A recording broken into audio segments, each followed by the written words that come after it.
Kaleshwaram బ్యారేజీలపై vigilance NDSA ఇచ్చిన నివేదికలపై ఎలా ముందుకు వెళ్లాలన్న దానిపై ప్రభుత్వం తర్జన పడుతుంది. విజిలెన్స్ నివేదిక ప్రకారం ఇంజనీర్లు నిర్మాణ సంస్థపై క్రిమినల్ కేసులు నమోదు చేసి చర్యలు తీసుకోవాల్సి ఉంది. ఎన్డీఎస్ఏ నివేదిక ప్రకారం మేడిగడ్డ, అన్నారం, సుందిళ్ల బ్యారేజీలకు మరిన్ని పరీక్షలు చేయించి మరమ్మతులకు చర్యలు తీసుకోవాలి.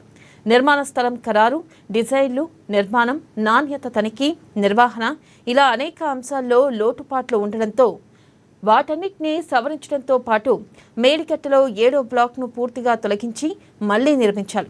ఇవన్నీ ఎలా చేయాలి, ఏ పని ఎవరికి అప్పగించాలి, ఎప్పటి నుంచి ప్రారంభించాలనే దానిపై ఓ నిర్ణయానికి రావాల్సి ఉన్న నేపథ్యంలో ఈ నెల 30న సీఎం వద్ద ఉన్నత స్థాయి సమావేశం జరగనున్నట్లుగా తెలుస్తుంది. ఇక మరోవైపు ఇవాళ మంత్రి ఉత్తమ్ కుమార్ రెడ్డి ఎన్డీఎస్ఏ నివేదికలోని ముఖ్యాంశాలపై ప్రజెంటేషన్ ఇవ్వనున్నారు.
బ్రేకింగ్ న్యూస్ చూస్తున్నాం. కాళేశ్వరం బ్యారేజ్లపై విజిలెన్స్ ఎన్డీఎస్ఏ ఇచ్చిన నివేదికలపై ఎలా ముందుకు వెళ్లాలన్న దానిపై ప్రభుత్వం తర్జన పడుతుంది. విజిలెన్స్ నివేదిక ప్రకారం ఇంజనీర్లు, నిర్మాణ సంస్థపై క్రిమినల్ కేసులు నమోదు చేసి చర్యలు తీసుకోవాల్సి ఉంది. ఎన్డీఎస్ఏ నివేదిక ప్రకారం మేడిగడ్డ, అన్నారం, సుందిళ్ల బ్యారేజ్లకు మరిన్ని పరీక్షలు చేయించి మరమ్మతులకు చర్యలు తీసుకోవాలి.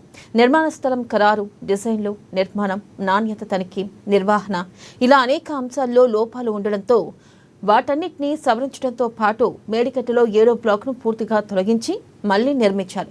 ఇవన్నీ ఎలా చేయాలి, ఏ పని ఎవరికి అప్పగించాలి, ఎప్పటి నుంచి ప్రారంభించాలనే దానిపై ఓ నిర్ణయానికి రావాల్సి ఉన్న నేపథ్యంలో ఈ నెల 30న సీఎం వద్ద ఉన్నత స్థాయి సమావేశం జరగనున్నట్లుగా తెలుస్తుంది. మరోవైపు ఇవాళ మంత్రి ఉత్తమ్ కుమార్ రెడ్డి ఎస్డీఏ నివేదికలోని ముఖ్యాంశాలపై